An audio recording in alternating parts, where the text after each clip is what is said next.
Vamos iniciar então com a nossa prece.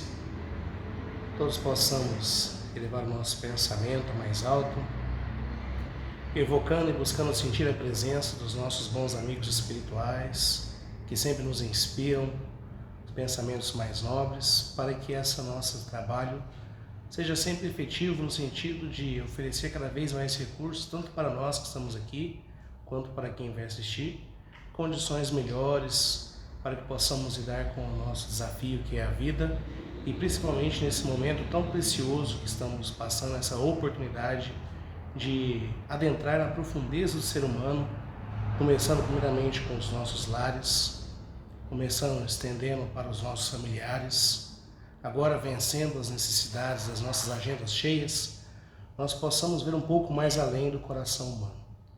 Que os nossos bons amigos espirituais sempre nos acompanhem e nos auxiliem a enxergar o melhor caminho que levará sempre à felicidade tão prometida que o Cristo nos aguarda ao final dessa primeira jornada.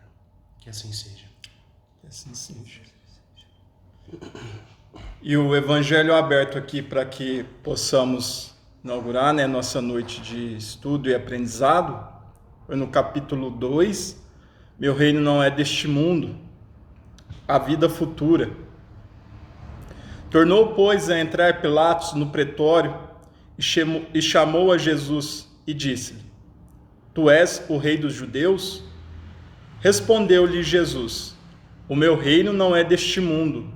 Se o meu reino fosse deste mundo, certo que os meus ministros haviam de pelejar para que eu não fosse entregue aos judeus.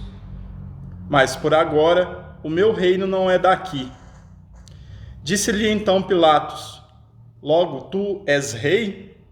Respondeu Jesus: Tu o dizes, que eu sou rei. Eu não nasci nem vim a este mundo, senão para dar testemunho da verdade. Todo aquele que é da verdade, ouve a minha voz. Está no Evangelho de João, capítulo 18, versículos 33 a 37. Por estas palavras, Jesus se refere claramente à vida futura, que ele apresenta em todas as circunstâncias, como o fim a que se destina a humanidade, e como devendo ser o objeto das principais preocupações do homem sobre a terra. Todas as suas máximas se referem a esse grande princípio. Sem a vida futura, com efeito, a maior parte dos seus preceitos de moral não teriam nenhuma razão de ser. É por isso que os que não creem na vida futura, pensando que ele apenas falava da vida presente, não os compreendem ou acham pueris. Esse dogma pode ser considerado, portanto, como ponto central do ensinamento do Cristo. Eis porque está colocado entre os primeiros, no início desta obra, pois deve ser a meta de todos os homens. Só ele pode justificar os absurdos da vida terrestre e harmonizar-se com a justiça de Deus. Os judeus tinham ideia muito imprecisa sobre a vida futura. Acreditavam nos anjos, que consideravam como seres privilegiados da criação, mas não sabiam que os homens, um dia, pudessem tornar-se anjos e participar da felicidade angélica. Segundo pensavam, a observação das leis de Deus era recompensada pelos bens terrenos, pela supremacia de sua nação no mundo, pelas vitórias que obteriam sobre os inimigos. As calamidades públicas e as derrotas eram os castigos da desobediência. Moisés o confirmou ao dizer essas coisas ainda mais fortemente. A um povo ignorante de pastores que precisava ser tocado, antes de tudo, pelos interesses deste mundo. Mais tarde, Jesus veio lhes revelar que existe outro mundo, onde a justiça de Deus se realiza. É esse mundo que ele promete aos que observam os mandamentos de Deus. É nele que os bons são recompensados. Esse mundo é o seu reino, no qual se encontra em toda a sua glória e para o qual voltará ao deixar a terra. É interessante a gente fazer uma análise, mesmo que sintetizada, né, desse trecho do Evangelho, porque ele tem relação com tudo que a gente tem vivenciado, né? Quando Jesus veio nos trazer essa ideia da vida futura, talvez a gente ainda não compreendesse quais seriam os caminhos, né, que a gente teria que trilhar para que a gente conquistasse esse reino de felicidades, esse lugar de paz. E hoje, já um pouco mais esclarecidos, a gente tem o entendimento de que a gente só vai conseguir chegar a esse estado, hoje a gente compreende assim, né, esse estado de espírito, onde a paz e a felicidade reinam, através do progresso que o espírito humano, que a consciência humana tem que empreender. Esse é das características, né, deste caminho, essa progressão espiritual e moral, a qual todos nós temos por qual todos nós temos que passar. E de posse desses ensinamentos, a gente se encontra já numa condição onde, embora a gente ainda esteja mais próximos do ponto de partida, a gente já tem uma compreensão de que a gente não tem a consciência tão presa a tudo aquilo que seja primitivo, né? Nós já avançamos, nós já estamos a alguns passos, né, para frente de tudo aquilo que nos mantém um pouco mais ligados à matéria. Hoje a gente está tendo essa oportunidade, né, de avançar de forma mais rápida por conta do esclarecimento que a doutrina espírita nos dá e de compreender realmente o que significa essa vida futura, a qual Jesus veio nos trazer, né, como informação. Acho bastante relevante para a época que a gente vive. Não tenha dúvida, a gente vai estar discorrendo, né, como se fosse uma continuação, né, da semana passada, dentro do capítulo 18 da Gênese, que é o sinal dos tempos, né, os tempos são chegados e geração nova. Então hoje estaremos abordando preferencialmente o tema da geração nova. E é muito interessante realmente o texto e da forma como os espíritos amigos, né, através da mediunidade dos colaboradores da codificação kardeciana e do codificador, né, o mestre Allan Kardec, que na passagem evangélica Jesus comenta de dar o testemunho da verdade.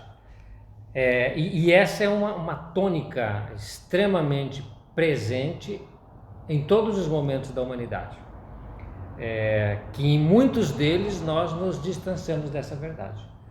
Então, falam, né, na questão atual, as escrituras prediziam essa situação, que a verdade seria restabelecida. Dizia Jesus que tudo que estava escondido viria à tona, que o véu seria levantado, né? Qual o véu? O véu da ilusão, o véu da mentira, aquele que durante os séculos e os milênios da caminhada da humanidade houveram escondido ou falseado essa verdade. O próprio livro, né, que é o Eterno para Casa Nosso, né, que é o A Caminho da Luz, Emmanuel, através da psicografia do Chico, coloca muito claramente isso.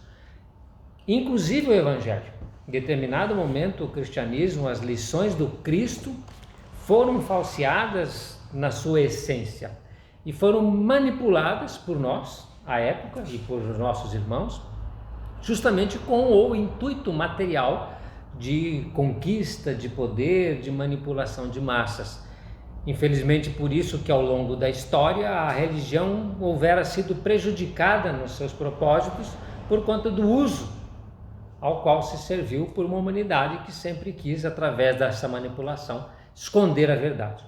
E hoje a verdade está sendo restabelecida para todos nós. Quando passamos por uma situação como essa pandemia, esse estado de coisas, revela a nossa fragilidade humana, a nossa vulnerabilidade social. Nós começamos a perceber, todos nós sem exceção, que aquilo que construímos até então foi construído, muitas coisas extraordinárias, e como o Denis falou, a gente evoluiu muito em alguns aspectos, mas nós percebemos que em termos coletivos e em essência, muitas questões estavam falseadas. Nós percebemos que muitas situações hoje nos vêm reveladas como extremamente frágeis. As nossas relações sociais, o nosso modelo econômico, as questões estabelecidas pela política, que ao invés de travar justamente uma luta em sustentar a democracia verdadeira ou os objetivos de atender às necessidades básicas do povo, muitas vezes são usadas para interesses pessoais ou de classes. Então hoje nós estamos tendo a oportunidade de enfrentar uma verdade. E Jesus colocava bem a época, olhar para a vida futura. Porque a nossa vida terrena, por maior que tenhamos hoje ainda a impressão de que ela é extremamente importante, de fato ela é uma passagem. Então estamos no planeta de passagem. Certas situações precisam ter a sua conotação verdadeira, para nós não imaginarmos que a nossa vida é uma vida de ponte. Né? Seria ridículo supor que nós fôssemos sair de uma margem para outra e em meio à travessia, no meio da ponte, nós parássemos e esquecêssemos que estamos numa travessia e começássemos a construir a nossa morada na ponte. Uma situação estreita, complicada, perigosa, e construir uma casa, uma choupana, e daqui um pouco uma passagem que ela foi construída no planeta Terra para que haja uma transição entre a realidade anterior do espírito verdadeira e a realidade posterior do espírito igualmente verdadeira, que nessa passagem nós nos confundamos, como confundimos no passado, de que essa é a vida verdadeira. Aí a vida de ponte é uma vida ruim, uma vida falsa, porque essa não é a nossa vida. Estamos aqui de passagem. Então essa verdade precisa ser restabelecida, para que a gente entenda de onde viemos, o que estamos fazendo aqui de fato e para onde vamos. Porque senão se inverte, a vida material ganha uma proporção e fica acima da vida espiritual, que é verdadeira. E eu acho que eu sou um corpo e esqueço que sou um espírito. E eu imagino que tudo que eu faço aqui vai determinar o meu futuro. Claro, evidentemente, mas o meu futuro continua. Eu não saio daqui e vou estanque para um lugar, ou para céu ou para inferno, e fico parado lá porque eu me cumpri com a minha tarefa. Não. A progressão existe continuamente. Continuarei vivendo no plano espiritual. E pior, ou melhor, da forma que vivo agora. Diz Emmanuel, a natureza não dá saltos. Não é porque eu abandono a vida física que eu imediatamente sou alçado a uma condição superior. Pronto, agora sou perfeito porque cumpri minhas obrigações na Terra. Não. Deveremos continuar trabalhando pela nossa evolução no plano espiritual, para ganharmos e termos novas oportunidades. Então é interessante que hoje, ao abordarmos a geração nova, nós vamos perceber que a pleiade de espíritos que estão reencarnando no momento atual do planeta tem um propósito profundo, e esse propósito não é ao acaso, isso não é solto. Existe uma coordenação do plano espiritual, existe um governador espiritual do planeta Terra que determina, que orienta e que organiza essa caminhada da humanidade, e que hoje, no momento propício, permite que esses espíritos reencarnem com o propósito de construir a era futura. Então, se muitos de nós hoje ainda nos encontramos, de certa forma, perdidos com o futuro e agora profundamente perplexos com a realidade que se apresenta, a verdadeira realidade, não fiquemos tão desesperados. É um processo de transição. E os espíritos que vão programar essa nova fase da humanidade já estão presentes no nosso meio, já vieram com essa incumbência e estão vindo. A melhoria é gradativa. Os espíritos que chegam são espíritos melhorados e com um compromisso de reescrever a história humana agora sobre bases verdadeiras, sem equívocos. Então vale para nós, como uma dica, se podemos dizer assim. Dizem por aí qual que é o perfil do profissional do milênio futuro, o que se espera no futuro dos profissionais. Muitas coisas caíram por terra, né? Agora a gente percebe, diante da realidade que se apresenta, que algumas habilidades desse profissional do futuro caem por terra e que outras ressurgem com força total. E uma delas a honestidade e o ser verdadeiro. Não toleraremos mais, enquanto humanidade, a falsidade, a ilusão e a mentira. Sejamos, pois, verdadeiros. Senão, não teremos chance no futuro que se apresenta. É interessante também, Evandro. O Evangelho veio muito apropriado porque nós assumimos essa postura e divulgamos essa questão da preservação da saúde mental, né? E nós divulgamos e perguntamos, poxa, tudo bem, nós sabemos que é isso, tem que fazer, mas como fazer, né? Porque de fato nós estamos vendo uma situação que ela nos traz muito temor, né? A nossa mente faz isso. É algo que a gente desconhece, é algo que pode trazer alguma situação a algum parente nosso. Então, fatalmente, por mais que insistamos, algum momento a gente vai ser pego em algum sentimento mais baixo que pode nos prejudicar. E justamente essa questão da vida, de fato, como ela deve ser vivida e onde que está a vida, ela é um dos grandes remédios e uma das grandes âncoras que nos mantém na superfície dessa sanidade.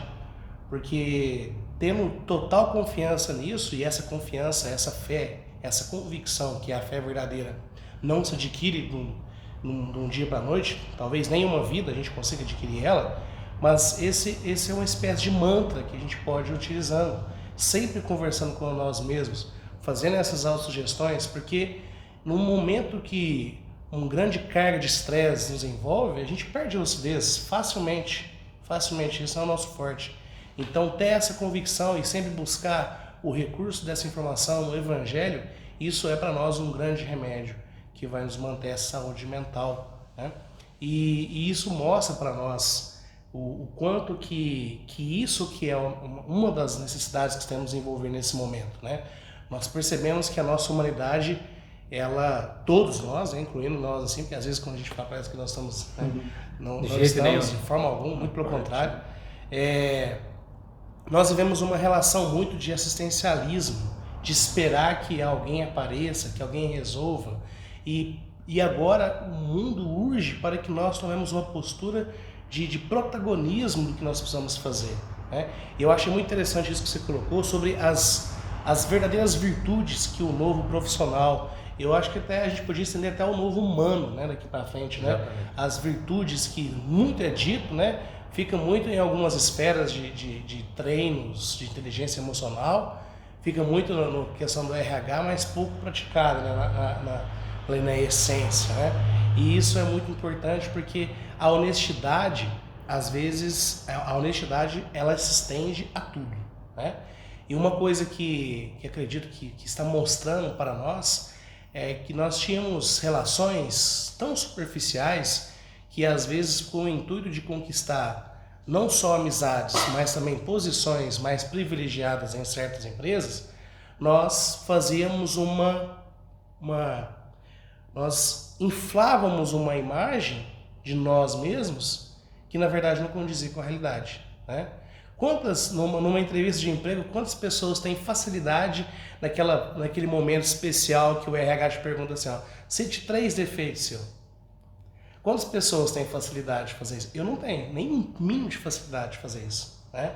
Então, essa questão está sendo fundamental para que o nosso amadurecimento humano, né? Sim.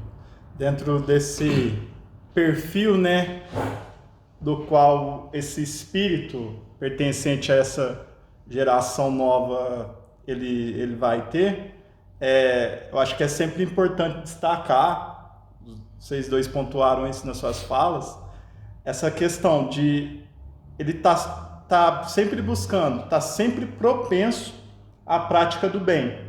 Ou seja, ele vai arregimentar tudo que ele tem em si, todas as suas capacidades, todo o seu avanço, seja em que área for, dentro da moral, dos sistemas financeiros, econômicos, educacionais e assim por diante, para refletir um bem maior, um bem coletivo, né?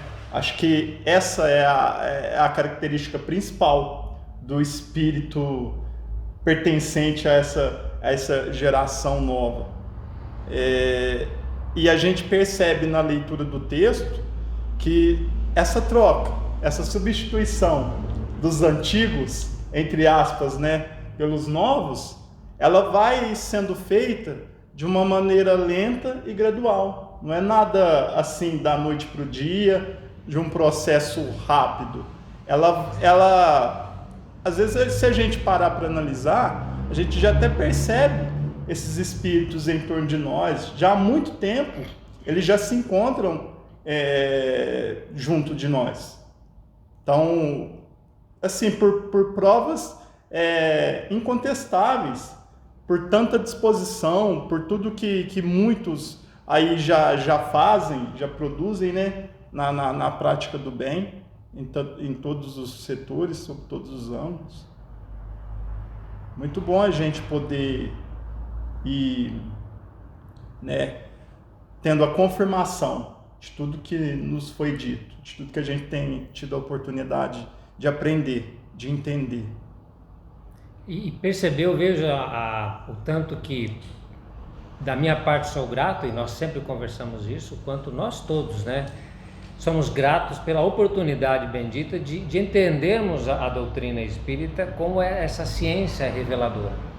E não termos tido no passado, porque eu venho de outra prática religiosa, de eu não ter tido um preconceito ou um pré-julgamento, uma discriminação desta ciência, por conta de ter falas que no momento ou na época contrariassem as minhas crenças. Então essa é outra característica que você colocou muito bem, Denis, da geração nova, que além de ser verdadeiro, né, ser propenso ao bem como um determinismo, como uma prática comum e óbvia, né, fazer o bem, claro. Por quê? Porque é óbvio que tem que fazer o bem. O bem para todos é o objetivo comum. Também é a capacidade de ter a mente aberta. É uma geração que se estabelece e graças a Deus muitos de nós temos essa característica, não só nós aqui como vários, de entender que as novidades que nos chegam, inclusive a doutrina reveladora dessa verdade absoluta, nos amplia os horizontes. E a gente passa a perceber a justiça divina e o amor do Pai, que propicia à humanidade oportunidades recorrentes. Nos dá oportunidades como nos deu no passado, né, em determinadas épocas. Algumas descobertas, algumas ciências, algumas situações que vêm sendo trazidas para a humanidade, como você muito bem disse, por espíritos, alguns missionários, outros não, né? E isso é muito importante porque hoje, embora o programa virá no domingo, mas hoje é quinta, né? Podia falar isso? Tudo bem? Estragamos a live? Não, né? Dia 2, né? Dia 2. Que é o aniversário do Chico. Exato. Né? Nosso querido Chico, que é aí para nós, né, esse modelo, né, o mineiro do século, e que é uma referência em toda a prática religiosa, em todos os setores. É indiscutível a qualidade desse espírito, né? Então esse é um missionário. E qual é a característica, além dessa propensão ao bem? Justamente essa capacidade que tem de entender o futuro que chega não com estreiteza de mente, mas com abertura, né? Com mente aberta, para poder entender a maravilha que é, né, a bondade do Pai. E o quanto que a missão desse Cristo, né, na humanidade reflete verdadeiramente o nosso guia, o nosso modelo. Ele é realmente o caminho, a verdade e a vida. Porque ele, através do seu exemplo, mostrou em diversas situações como a humanidade teria que ter se preparado para esse momento, que já estava predito, já estava claro, né? Então hoje a humanidade de novo tem uma oportunidade, através do cenário atual, de entender, enfim, essa necessidade do bem e da verdade. A oportunidade que se estabelece para nós. E como você disse, ela é gradativa, sim, porque nós vamos ter a nossa etapa, vamos desencarnar, vão chegando os novos filhos, netos, e eles vêm com essa bagagem, porque eles nos observam, eles aprendem, eles já vêm com essa necessidade de buscar o bem, né? Já foram preparados ao longo dos séculos para isso. E hoje se apresentam com todas essas capacidades adquiridas, que são conquistas do espírito, enquanto ser humano individual e enquanto humanidade coletiva. Então nós com certeza atravessaremos isso, mas individualmente é importante, como disse o Marquinhos, que não soframos na nossa saúde mental, que não nos deixemos abater, que não nos desesperemos. Por isso a doutrina ou a ciência espírita é fundamental, porque ela nos alarga a visão, nos mostra o que está acontecendo e faz com que a nossa fé seja raciocinada. Eu acredito, eu creio, não porque é um mistério, mas porque tem uma lógica. profunda e é uma lógica que a gente colhe no dia a dia, ela é provada. Como é que eu sei que isso funciona? Porque eu aplico na minha vida e funciona. Eu sou o testemunho vivo e verdadeiro que isso funciona. Essa lógica está estabelecida e eu consigo perceber que ao aplicar na minha vida eu colho frutos melhores, me estabeleço com mais equilíbrio e com certeza já vou angariando condições de ser mais feliz. Sim. E toda essa abertura, né, toda essa facilidade de assimilar essas ideias novas, a gente sempre tem recebido as informações de que isso nada mais é do que um reflexo de uma preparação prévia, né? Exatamente. Então, a gente já vem pronto, ou seja, esses espíritos já vêm prontos, né? E eles só precisam ser, às vezes, estimulados para que todas essas questões que são inatas e que elas já se demonstram já em tenra idade venham à tona. Eles só precisam de algum estímulo, por menor que seja, para que elas se apresentem. E hoje, na nossa atualidade, a gente observa isso muito facilmente nas nossas crianças. Um sentido moral muito avançado, mesmo com o trato das questões que dizem respeito à espiritualidade, a ideia, né, que eles têm sobre Deus. Então, você olha para, às vezes, uma criança de pouca idade, mas ela já está ali transmitindo tudo que ela já conquistou enquanto espírito, né? E tendo essa preparação no plano espiritual, só está dando seguimento àquilo que ela veio. Então, é tudo muito fácil da gente enxergar. Eu acho muito interessante quando você coloca, Evandro, essa situação, porque, de novo, a gente lembra, né, de uma das principais funções do Espiritismo, que é a função educativa, né? E quando você coloca essa situação, a gente lembra, né, nós citamos Jesus, não tem como não citar Jesus, mas até mesmo nós temos um pouco de dificuldade de acreditar que a gente consiga alcançar aquele modelo. Então me vem um outro na mente, né? Essa propensão ao bem que essa nova geração traz. Eu lembro muito daquela fala do Paulo, né? Há um espinho na minha carne que dói. Então você percebe nessas pessoas que eles têm esse espinho, né? E essa geração nova, eu acho que é interessante que nós conversarmos sobre isso, porque é uma geração que, como você disse, é uma conquista do espírito, essa habilidade.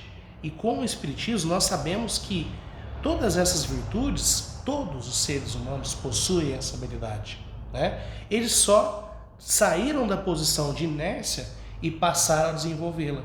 Então é interessante porque quando nós falamos sobre a geração nova, às vezes as pessoas que não tiveram a oportunidade de uma leitura mais profunda, tanto no Livro dos Espíritos quanto da Gênesis, pode associar a outras informações que não são espíritas, e isso pode causar um pouco de conflito, né? Uhum. E a gente percebe que nesses projetos de intercâmbio que a espiritualidade faz, nós vamos perceber que muitas pessoas que são essa geração nova são nossos conterrâneos também.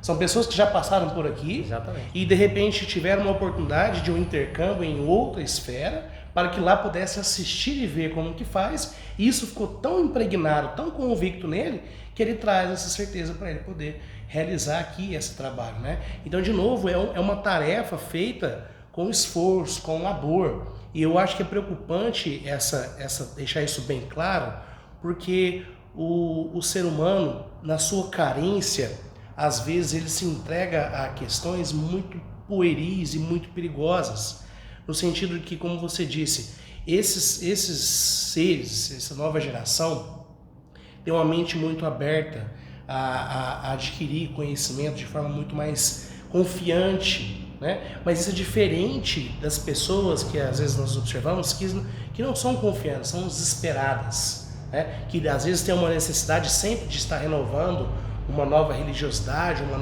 passar uma nova maquiagem nas suas crenças, para que eles continuem se confirmando. Essas pessoas, eles não, né?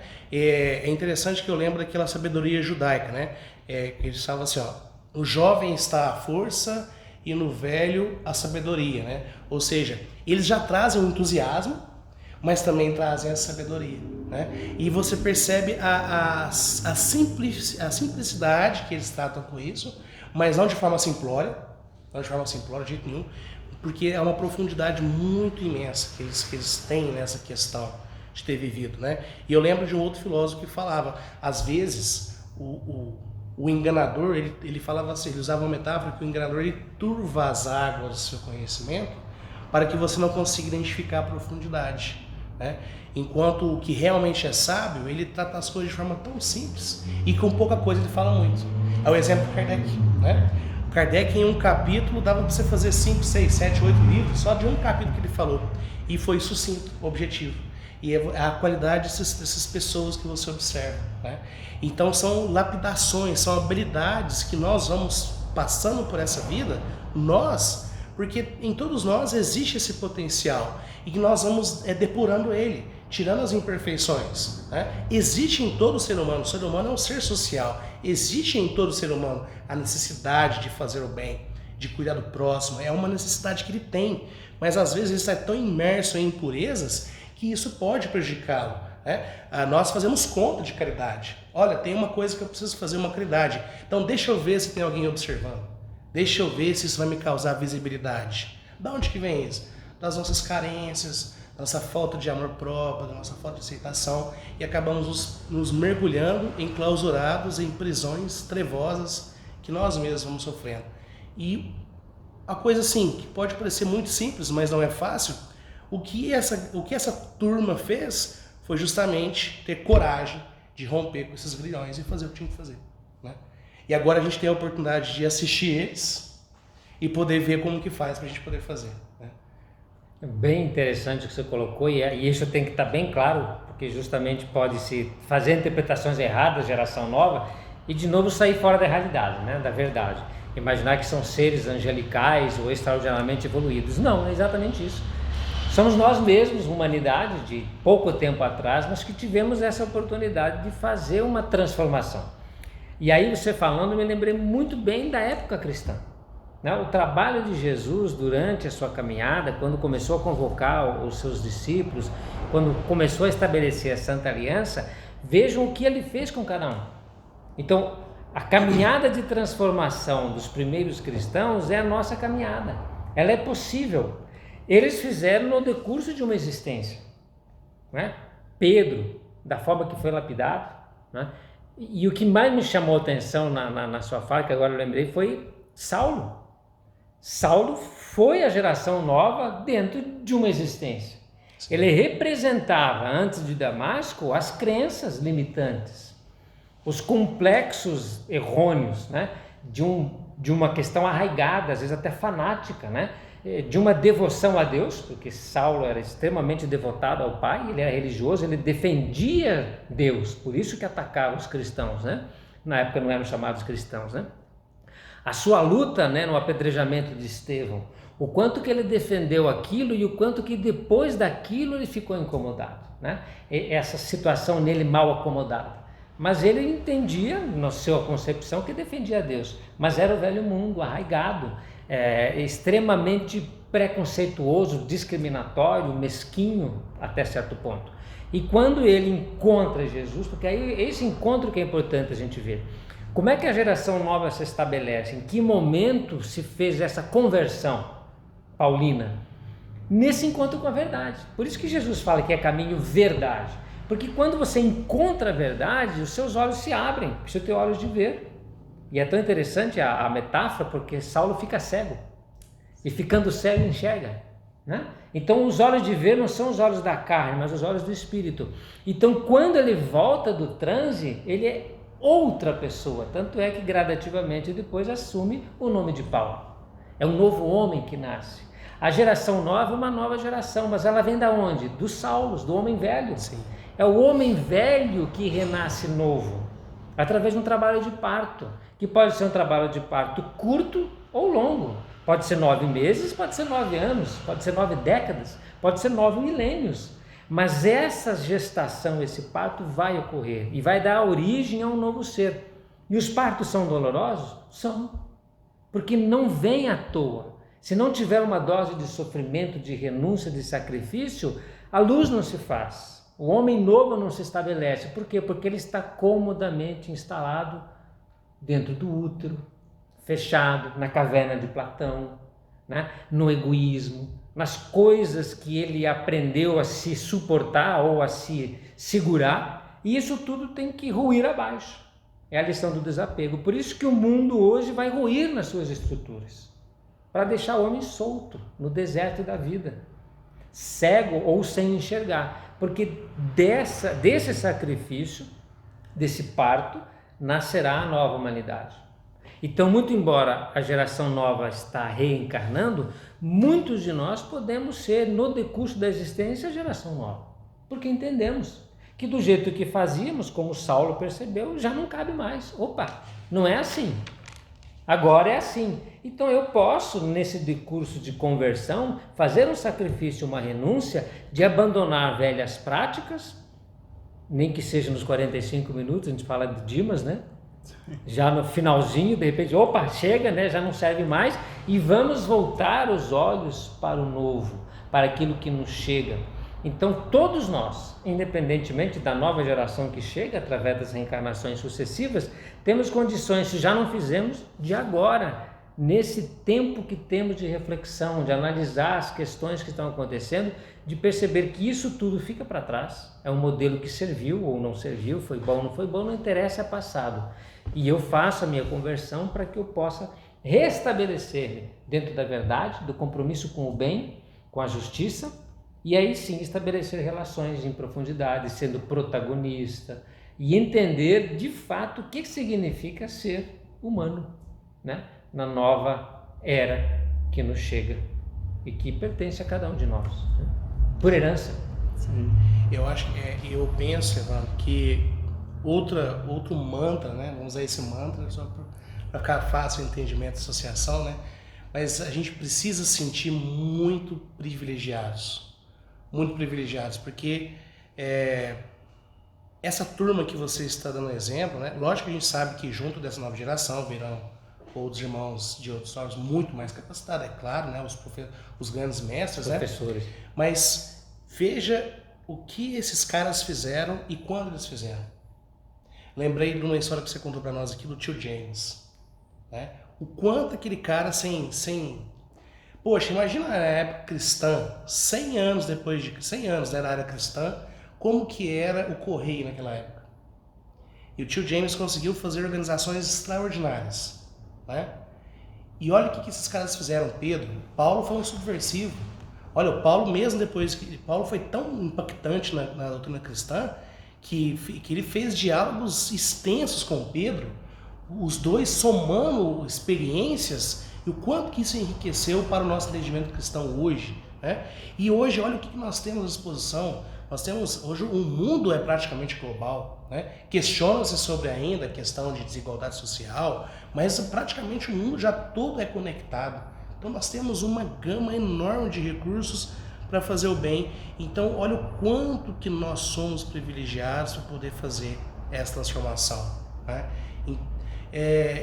Eu acredito que isso é preciso ser muito bem trabalhado em nós para que a gente deixe aquele velho hábito de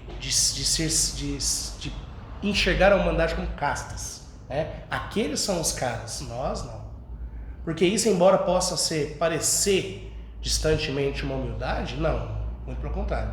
Isso é mais omissão, covardia do que de fato é uma humildade, né? Eu prefiro me colocar nessa posição, que aí eu não me sinto obrigado a fazer nada e deixo que eles façam, porque eles são os bons, né? Porque, como diz, está muito fácil, né? Nós estamos encarando uma pandemia, sim, mas olha a nossa longevidade hoje, olha a perspectiva de vida do ser humano hoje, né? Olha como que era na época de Jesus. Um homem com 30 e poucos anos já era considerado quase um idoso, né? Olha a capacidade de recurso de obras que esses caras fizeram. E olha o que nós temos à disposição hoje. Exatamente. Ouvindo essas falas, a gente vai pensando, e eu pontuei aquela questão do que é trazida no Evangelho. de qual é a definição do bom espírita, né? O bom espírita é aquele que se esforça em combater as suas más tendências, ou seja, é no empreendimento daquilo que está ao nosso alcance para a gente começar a regenerar as nossas consciências, começar a nos esforçarmos, né, para compreender essa verdade, e assim a gente vai assumindo alguns papéis, a gente vai adquirindo alguns deveres, não por imposição, mas por uma questão natural. Aí lembrando a questão do tio James, né, nós seremos aqueles que estaremos de posse do recurso e nós só vamos levá-los onde estiverem as necessidades, fazendo esse casamento perfeito do recurso com a necessidade. Porque com a gente foi assim. Os grandes espíritos aí, os grandes nomes da humanidade, todos eles foram generosos em nos trazer os seus recursos valiosíssimos, porque eles enxergavam em nós, eles enxergavam as nossas necessidades. Então, agora é o momento de nós invertermos o papel, né? Sairmos da condição de necessitados, até para levar luz, para levar esclarecimento, mesmo para aquele contingente de espíritas, né? Que às vezes se permitem deixar se abater, né?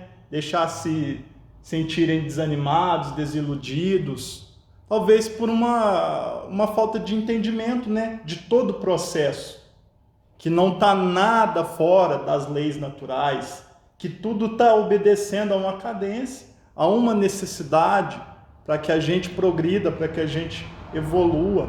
Acho que o ponto principal para que a gente comece a olhar toda essa questão que a gente está experimentando, é saber que tudo está certo. Isso são palavras que podem soar estranhas? Sim, às vezes você vai chegar para aquelas pessoas que vão te taxar como louco, mas como que você pode achar que tudo está certo? Mas desde que a gente busque o entendimento, a gente comece, né, a colocar esse entendimento na prática, a gente vai tendo essa confirmação.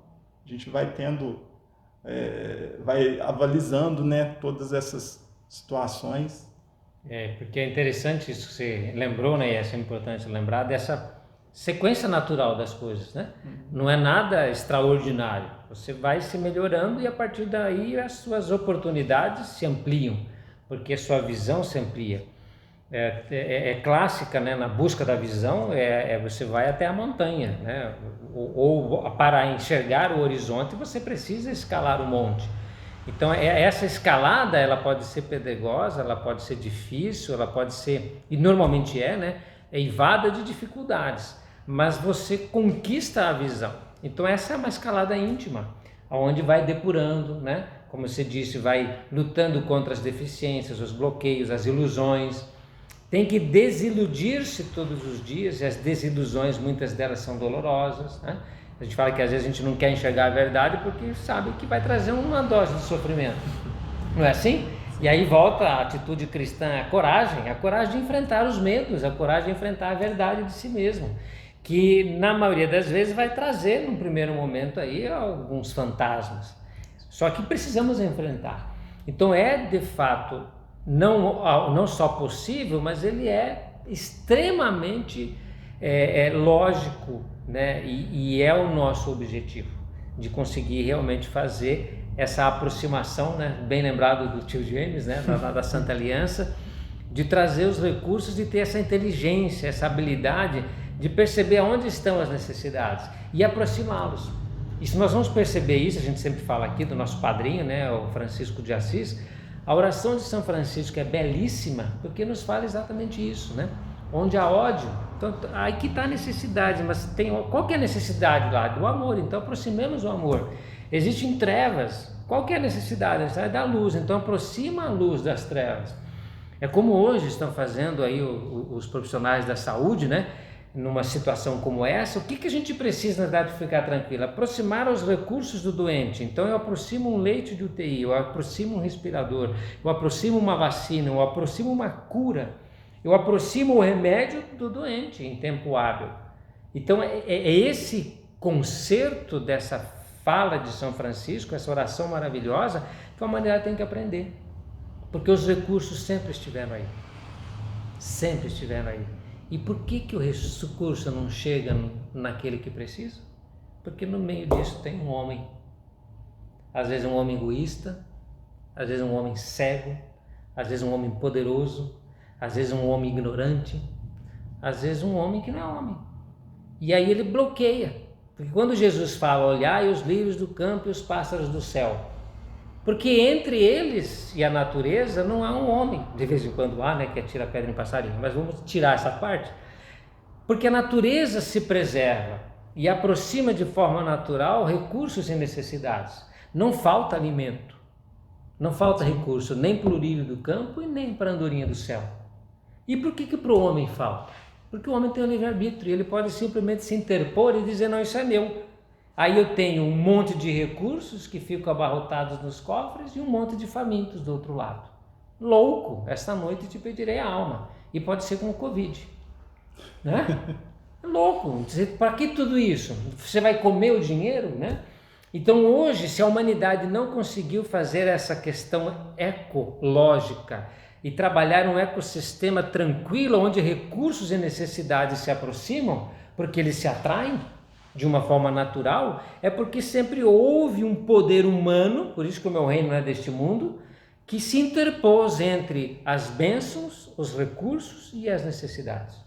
Então precisamos tirar essa classe de homens e aproximar os tio James, aqueles que estão ali olhando, nossa, tem um recurso, lá tem uma necessidade de juntar, como fazemos hoje nos grupos de WhatsApp. Está precisando de uma cesta básica, eu tenho, precisa buscar uma cama, eu tenho um carro. Então hoje a tecnologia, falou muito bem, ela aproxima as pessoas, por quê? Porque eu lanço num grupo que está de boa vontade uma necessidade e chovem recursos. Não é isso? É a multiplicação dos pães. É a extraordinária parábola de multiplicação dos pães, onde pouquinho faz muito. A gente brinca aqui às vezes nas nossas confraternizações, né, que cada um traz um prato, né? Então aqui a gente fala, nem todos trazem um prato, alguns não trazem. Mas aí dá para todo mundo e sobra. E às vezes aquele que não trouxe o prato acaba levando a matura para casa. Né? Mas assim, multiplicou os pães. Cheguei aqui, não trouxe nada e estou levando. Não é isso? Então, é a multiplicação, onde a gente, de pouco, nessa sinergia, pratica muito. Então, acho que isso é importante. A geração nova vai ser uma classe de espíritos e, quiçá, sejamos nós também inclusos nessa classe, que vamos não atrapalhar, vamos deixar que o nosso egoísmo, que a nossa ambição atrapalhe, né? E vamos olhar para esse conceito de situações e entender aonde está a necessidade e aonde está o recurso e aproximá-los. Então acho que foi muito boa a lembrança, né, do tio James. Quem ainda não conhece o tio James, vai lá nos escritos do Nascentes, lá dos primeiros anos de vida do nosso mestre, né?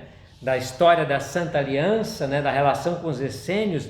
Nós vamos enxergar lá todas esses personagens extraordinários, né? Que através das caravanas, né, levavam aos correios as informações e as necessidades. Nós vamos lá ver os terapeutas peregrinos, né? Aqueles extraordinários médicos daquela época, que todo o seu conhecimento profundo andavam quilômetros e quilômetros a pé com um único objetivo: levar o seu conhecimento médico da época para trabalhar os carentes e os deprimidos, para fazer curas, para levar o alimento, para levar a erva, para levar a essência, para levar o amor. Eles eram peregrinos e a única coisa que faziam era trilhar os caminhos para encontrar os desvalidos e os caídos e levantá-los. Sejamos os terapeutas peregrinos da época atual. Não precisamos nem sair de casa, que agora é importante não sair, né? Da nossa casa nós podemos peregrinar pela rede, ao invés de colocar notícias fakes e situações absurdas da pandemia, que isso a gente não precisa porque sobra, que nós peregrinemos pela internet, pela rede e consigamos colocar esses recursos de alívio, de consolação, de fé, de confiança, de coragem e de esclarecimento para que as pessoas entendam o que está acontecendo e não se desesperem, pelo contrário, se preparem. Se preparem, porque vai chegar uma hora que nós vamos ter que sair de casa para reconstruir. Sim. E aí, se você estiver desvalido, se você estiver desesperado, se você estiver vulnerável, você não vai conseguir sair de casa e se sair vai precisar ser ajudado e não ajudar. Então aproveite o tempo para restabelecer-se confiantemente nas suas bases profundas de fé, de coragem e convicção, porque quando as portas se abrirem, nós vamos para a praça, nós vamos para a rua construir uma nova era, fundamentada nos valores e princípios verdadeiros, tirando da frente aqueles que ainda se interpõem como egoístas, impedindo que o recurso atenda à necessidade. Eu acho interessante frisar muito bem, Evandro, porque o capítulo 18 deixa muito claro como é que isso vai se proceder, né? Porque, como a gente comentou na última semana, a gente sempre acha que acontecerão fenômenos extraordinários, espantosos, e o capítulo deixa muito claro que não vai ser assim.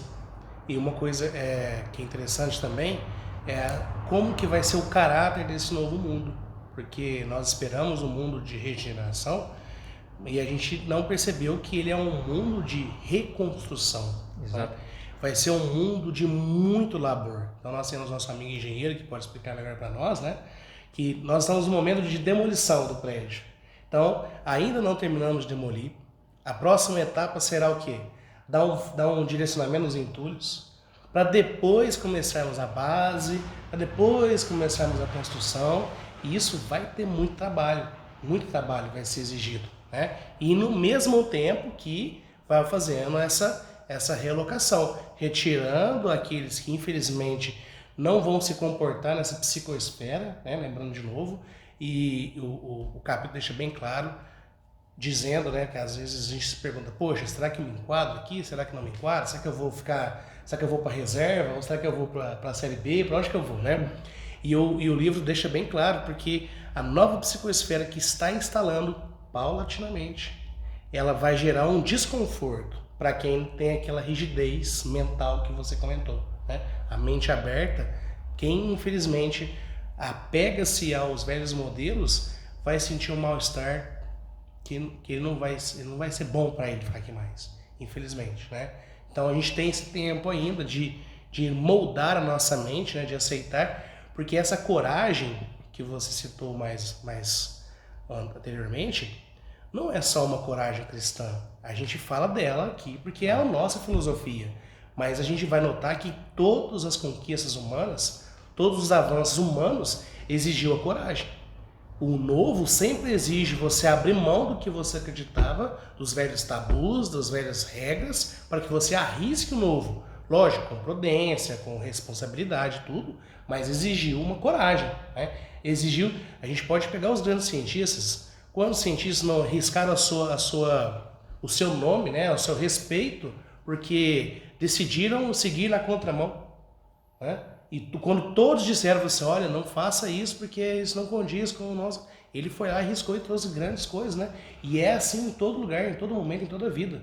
Às vezes a gente está numa situação da vida que a gente acredita que é essa a sua situação e vem um evento e que te convida, e se você não tiver coragem para se renovar, para andar junto com esse movimento, você fica para trás, você é arrastado.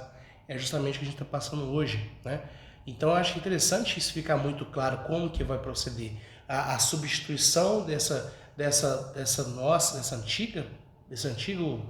antiga geração que não se comporta na psicoesfera, não porque vai cair um meteoro ou vai explodir um vulcão, embora a gente saiba que a gente vai entrar em algumas situações astronômicas, geológicas, mas nada muito de Hollywood, né, cinematográfico não, mas uma transformação respeitosa, tranquila, onde a nova ideologia vai ser estabelecida com muito trabalho, muita luta, muita dedicação. E aí vem o que você falou assim, ó, o que a gente precisava fazer é, se nós não temos um termômetro para falar assim, ó, esse não é, geração nova.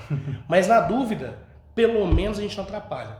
Porque o que a gente precisava fazer era ajudar eles, né? Ajudar com que os mais resistentes, infelizmente, aqueles que ainda estão com medo do novo, que ainda se apegam às velhas bases, a gente precisava pelo menos ajudar que eles não interfiram, porque vai haver esse conflito, né? Sim. O livro deixa muito claro. Conflito de ideias. O conflito de ideias vai ser muito intenso, a discussão ideológica vai ser... E está acontecendo isso hoje. Exatamente. Né? A tal forma que está havendo muitos negacionismos históricos e científicos, porque as pessoas, infelizmente, ou não sei se eu poderia dizer se é felizmente ou infelizmente, porque já estava esperado isso, né? Então não tem como fazer nem juízo de valor, mas as pessoas entraram nisso, né?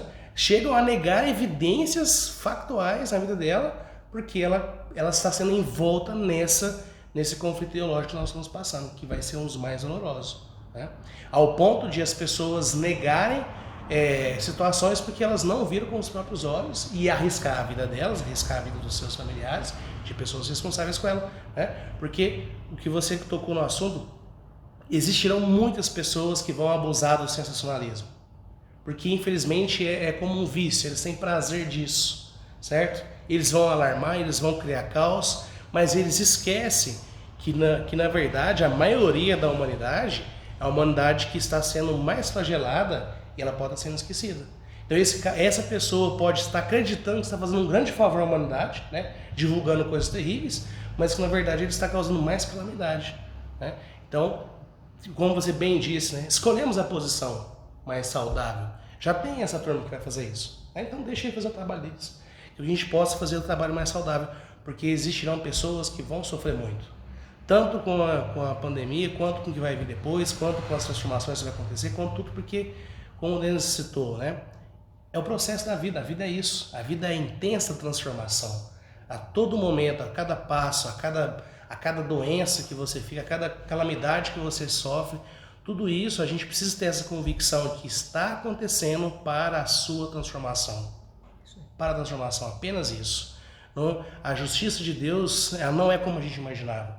Ele não está lá escolhendo, assistindo o que faz, o que não faz. Ele já está pronto, deixou tudo pronto. Então a única vontade que ele quer é o nosso bem-estar. E o bem-estar nosso é a melhoria, é o desenvolvimento, né?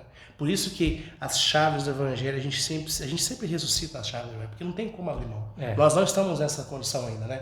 Nós precisamos sempre recorrer a elas, porque é isso que nos dá suporte, resistência, porque senão a gente se perde na insanidade. E ouvindo você falar isso, Marcos, a gente se lembra de um trecho aqui da leitura do capítulo que fala que essa imigração ela pode nem ser tão severa assim, né, quanto a gente imagina.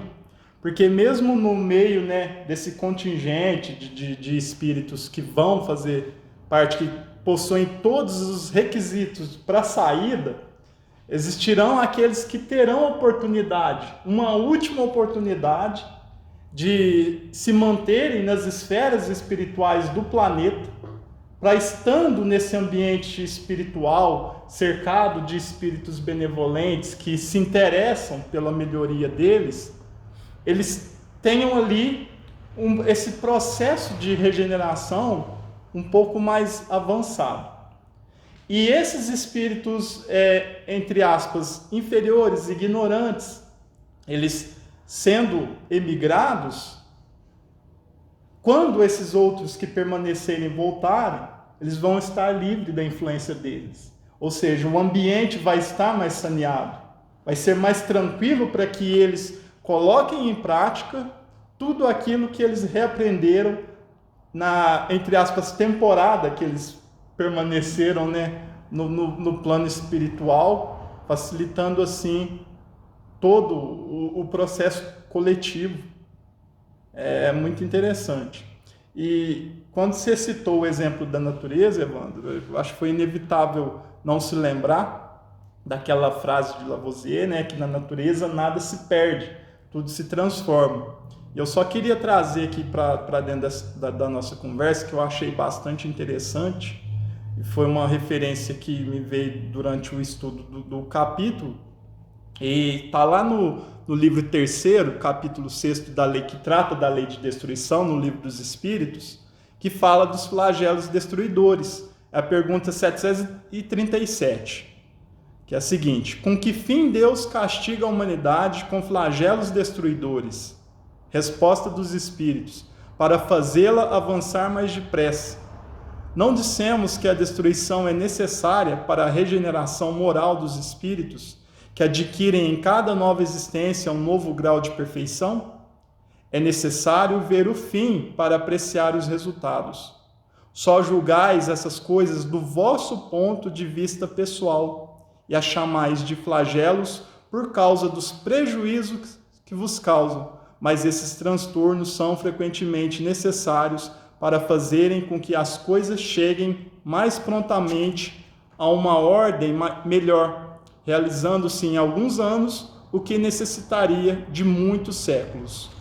Então, ele fala tudo que a gente trouxe aqui à baila, né? É comentado nessa questão, esse esforço que a gente tem que empreender para olhar essas situações por um ângulo mais ampliado, não estreitar, né, as nossas consciências, as nossas percepções, porque a gente está tendo a oportunidade de ter uma visão panorâmica pelas informações, por esses esclarecimentos, né?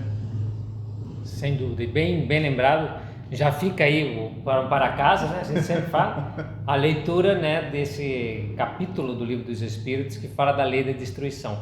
E perfeito, a gente acaba esquecendo do Livro dos Espíritos, e não pode de jeito nenhum. Essa pergunta 737, né? 737. O quanto que ela, num parágrafo curto, como nos disse o Marquinhos, né, direto, ela revela tantas coisas, né? O quanto que não são castigos, né? Não são situações naturais, mas que elas acontecem justamente para providenciar uma rapidez nessa transformação. A gente sabe que diante desses resultados a gente se transforma mais rápido, né? É muito importante. E a gente vai se aproximando do final, né? Já estamos caminhando aí para 1 hora, né, de conversa, bate-papo, né? Também legal. Você falou em ser privilegiado, né, dessa situação de poder ter essa visão panorâmica. E eu, hoje mesmo, conversando com um amigo, me veio justamente essa bênção que todos nós estamos tendo.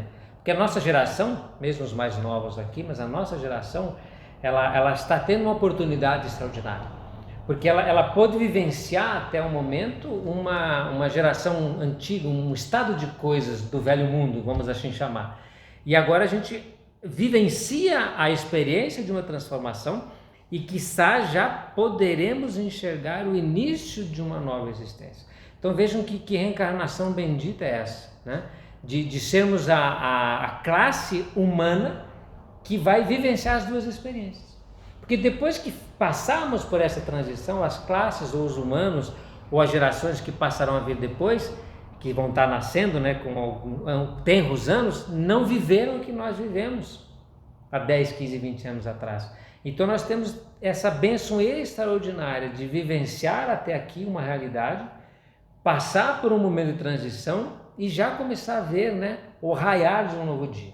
Não o dia estabelecido, como disse muito bem o Marquinhos, vamos ter que trabalhar muito para cuidar desse lixo, desses despojos, né, para pegar esse material passivo de reciclagem, né, e aproveitar na nova hora, eliminar aquilo que não presta, mas nós já vamos ter essa vivência. Então que sejamos agradecidos, gratos, né, ao nosso Pai que nos ama, a esse Mestre que nos orienta e a essa doutrina maravilhosa que através das suas lições, das suas mensagens, né, nos coloca a verdade restabelecida, nos dá condições de enxergar para tudo isso com olhos diferentes e enxergar de fato por trás dessa cortina de fumaça, por trás desse nevoeiro, por trás desse vozerio, dessas polarizações ideológicas, de fato, o que está acontecendo. Não é isso? Mais alguma coisa? Eu finalizo a minha parte aqui, né, nessa conversa, né? Eu ouvi, a gente tem recebido tantas informações, tantas mensagens, mas uma que me chamou bastante atenção dizendo que o homem se encontra no outono da sua evolução espiritual, então é o momento da gente deixar cair aquelas velhas folhas, ele se transformar, né, ali naqueles galhos aparentemente para uma visão mais estreita, sem vida, de um aspecto feio, mas que não, porque ele só está esperando o inverno para que ele se recolha em si, faça a sua análise, para que naturalmente ele alcance a sua primavera e possa brotar exuberante, tal qual é a sua natureza de ser filho de Deus, né? Eu achei bastante interessante, não vou me lembrar onde é que eu li ou ouvi isso, mas ficou gravado na minha memória. Perfeita a simbologia, extraordinária, inclusive. Lembremos disso, né? Ao atravessarmos o inverno. Com certeza. Marquinhos, tudo bem então? Tranquilo? Tá ótimo. A gente então vai agradecer, né? Não é live, mas vamos agir como se fosse, né? E contar sempre com o Mestre, né? Com Jesus, esse nosso querido irmão mais velho, que está conosco, caminhando, né? Até o final dos tempos, que a gente sabe que os tempos são chegados, mas Ele permanece conosco para que façamos essa transição maravilhosa desse inverno da nossa existência, para colhermos logo mais ali na frente os frutos e as flores da primavera, que com certeza é garantido. Então, amém. Amém. Muito obrigado.